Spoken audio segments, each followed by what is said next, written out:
Hey researchers, have you ever wondered how a simple linear compound like cellulose could revolutionize medicine? Today we're diving into the world of nanocellulose and its groundbreaking applications in biomedical and drug delivery systems. First off, let's break it down. Cellulose is a chain of D-anhydroglucopyranose units connected by B-glycosidic bonds. When particles of cellulose are scaled down to the nanometer level, we get nanocellulose. This incredible material can be sourced from plants, agricultural residues, aquatic animals, and even microorganisms. It's also the most abundant renewable natural polymer on our planet.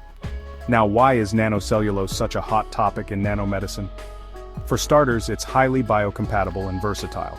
Nanocellulose comes in various forms like nanoparticles, hydrogels, aerogels, membranes, and films, suitable for both internal and external drug delivery. Its surface hydroxyl groups allow for easy modification, making it adaptable for different types of drugs. Let's talk about the three main types of nanocellulose: cellulose nanofibers, CNF, cellulose nanocrystals, CNC, and bacterial cellulose, BC. They all share the same chemical composition but differ in structure, particle size, and other properties. First up, cellulose nanofibers, or CNF. CNF consists of both the crystalline and amorphous parts of cellulose. It tends to agglomerate and has high water retention.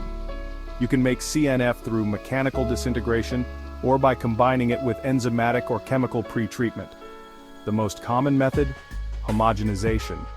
Next, we have cellulose nanocrystals, or CNC.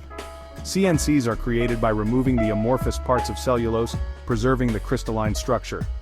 They boast high crystallinity, high aspect ratio, and impressive mechanical strength.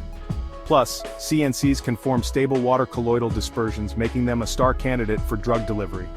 Last but not least, bacterial cellulose, or BC. Unlike CNF and CNC, BC is produced from a bottom-up process, meaning it's built from the smallest units upwards.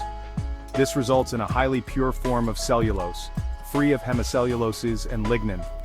BC is known for its high porosity, moldability, and hemocompatibility. So, what makes nanocellulose ideal for drug delivery? It's renewable, biodegradable, and features a large specific area. It also allows sustained drug release through mechanisms like water retention and film formation. However, there are challenges such as regulating drug release and ensuring the drug's pharmacological activity isn't compromised. Despite these hurdles, the potential of nanocellulose in medicine is undeniable. It represents a sustainable and innovative approach to drug delivery systems. That's all for today's dive into nanocellulose. If you found this fascinating, give the video a thumbs up and subscribe for more groundbreaking science insights. Thanks for watching.